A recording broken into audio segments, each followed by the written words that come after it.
Hello everyone, today I will explain theorem 1.5 class 10th.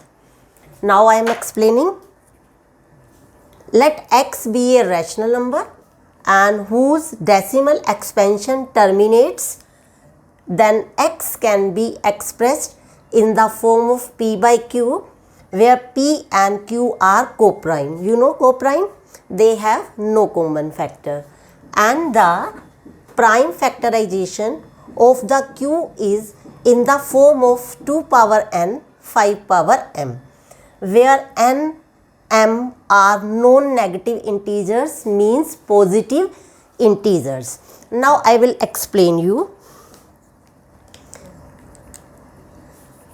You know that rational number can be written in the form of p by q.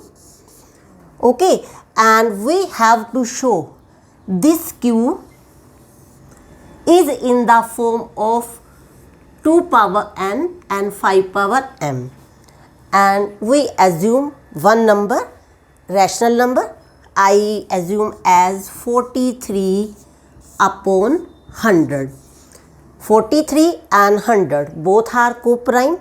They have no common factor. So I taken 43 upon 100. You can take 47 upon 100, anything. Now we will make prime factorizations of 100. Because we have to write q in the form of 2 power n and 5 power m. And this is our q. And one thing, remember, q should not be equal to 0. Now divide by 2, you will get 50. And 50 divided by 2, you will get 25. Now next prime factor is 5. 5 5 ja 25 and 5 1 ja 5. It means I can write a rational number 43 upon 100.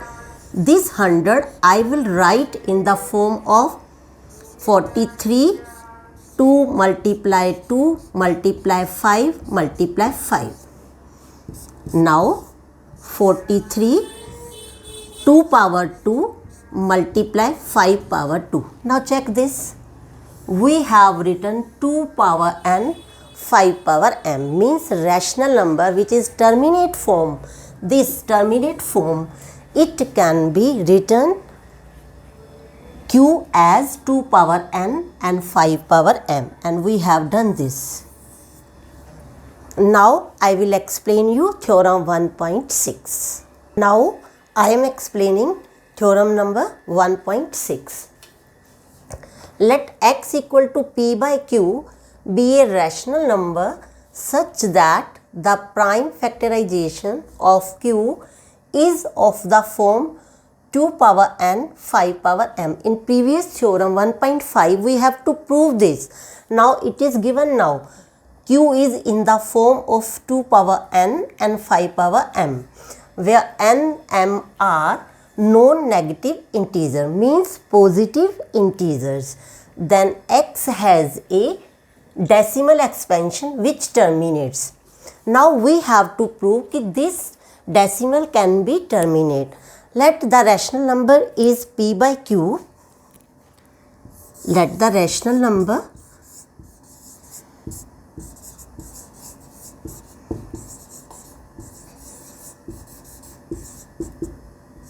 equal to p by q. Now the condition is given, q is in the form of 2 power n and 5 power m. So you can assume any q where it can be represented in 2 power n and 5 power m. I assume, let q, first I am assuming q. Any power of 2 you can assume, 2 power 2, 5 power 1, and as a numerator you can write any number like 12, 13, whatever. I have written here 12. Now this q, and one condition I have told previously also, q should not be 0. Now q is given 2 power 2 and 5 power 1, and now we have to explain that this p by q can be written in the form of a rational. Now 12 4 and 5. Multiply 12 by 20. Now divide 12 you can 4 3s and 4 5s. Now divide 3 by 5. It cannot be divisible. Put a decimal and 0. Here 0 and 0.56 is 30 and here you write 6. It means it is 0.6.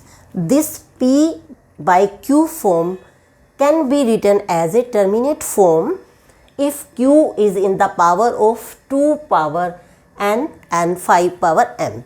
Now last theorem of this chapter. Exercise we will start next lecture. Now I will explain you theorem 1.7.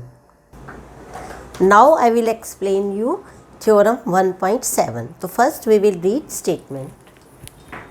Theorem 1.7. Let x equal to p by q be a rational number such that the prime factorization of q is not in the form of 2 power n 5 power m. Now this is such type of a rational number where q is not in the form of 2 power n 5 power m. This thing you consider, and where n m are non-negative integers, then x has a decimal expansion which is non-terminating, repeating, either recurring. Previous we have done the rational number that was in terminate form. Now we have to tell if q is not in the form of 2 power n and 5 power m, then this rational number can be represented in non-terminating, repeating. So we have taken two examples, 1 by 3, 3 by 11. Now you can check 3 is not in the form of 2 power n and 5 power m. There is no factor of 2 and 5. 1 divide by 3. Put here decimal and 0. 3 3s are 9. Then 1. Again you can carry 1 0. 3.3 it will be repeating 0.3333. So you can write here 0.3 bar. So it is a repeating, recurring, non-terminating and recurring. Now second example, 11 has not a factor of 2 and 5, and we check the rational number by dividing. 3 divided by 11. Put here decimal and 0. 22. Then 8 will be left here and 1 0 you can carry. 77. 11 7 ja. Then 3. Then again you 2 and then 7. This will be repeating because 3 is repeating. So it means 2 7 2 7 2 7. This number is repeating again and again. It is a non-terminating and recurring, and we can write 0.27 bar. If our q is not in the form of 2 power n and 5 power m, then this type of a rational number is non-terminating and recurring. If their q is in the form of 2 power n and 5 power m, then you will get the terminating decimal. Hope you will understood. Thank you.